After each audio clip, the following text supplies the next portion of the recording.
Ana bugun chaqirishdi uy egalari. 11 oylik, anunisi 9 oylik onajon olishgan ekan boqish uchun. Ko'pchilik mol yemayapti deydi. O'zligi ham bilishadi nimagaligini, keyin doktor chaqirishadi yaxshi bo'lmagandan keyin. Shu odat ham yaxshi, sal vaqtliroq chaqirishgan. Mana.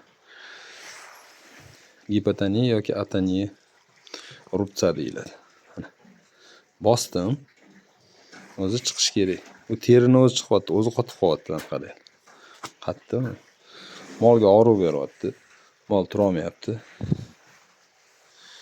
O'zi bularning oziqasi xashak, poliz ekinlari, shu tabiatda o'sadigan narsalar. Lekin biz bularni tezroq semirtirib, tezroq mahsulot olish uchun har xil qayta ishlangan mahsulotlar beramiz. Kepak. Mana shuncha kepagi bor akani. Yana qanday ovqat berasiz? Hech narsa anaqa ovqat bermayman. Bundan tashqari mana nonlarni yig'ib qo'yganlar. Mana yana nonlar.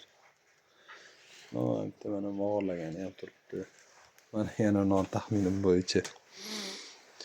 Normasidan ortiq bergandan keyin xalq tilida bo'kib qolish deyiladi. Shu bo'kib qolish holati bo'ladi.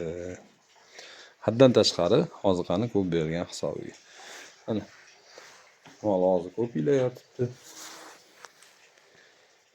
Ko'pchilik deydi. Ana vazikularniy stomatit deb boshlab qo'rqib ketadi hozirgi sezonda. Lekin unaqa emas.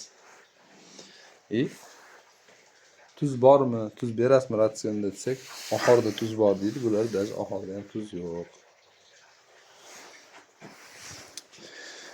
Licheniyasini keyingi safar bir qo'yib beraman. Ular mana chorva boqadiganlarning bitta odati bordi. Zo'r odatda. Ko'pchiligiga aytaman. Mollar mana yarmi bor-ku, bu yog'i yo'q bo'lsa ham oldi tarafi agar yeb tursa, hayotda doktor chaqirmaydi. Agar hamma joyi mana shunaqa ikkita mol bo'lsa ham, bitta molni kallasiga ikkita mol lozim bo'lsa ham, agar ozgina yemay qolsin, doktor chaqiradi. Yaxshi ham shu mollar 2 kun, 3 kunda bildiradi ovqat yemasdan. Bo'lmasa bu egalar chaqirmasdi ham. Mana molim bu qolmaydi desanglar, har doim mana shunaqa tuz qo'shib berish kerak oziqasiga. Suv turish kerak mollar oldida ham har doim o'zi xohlagan payt ichish kerak, egasi xohlaganda berish kerak emas. Mana bo'kib qolganda birinchi o'zingizlar yordamingizlar og'ziga tuz, chayni soda solsanglar yaxshi bo'ladi. Bir videoyimda oshqozon ko'tarishni ham o'rgatdim mashqini.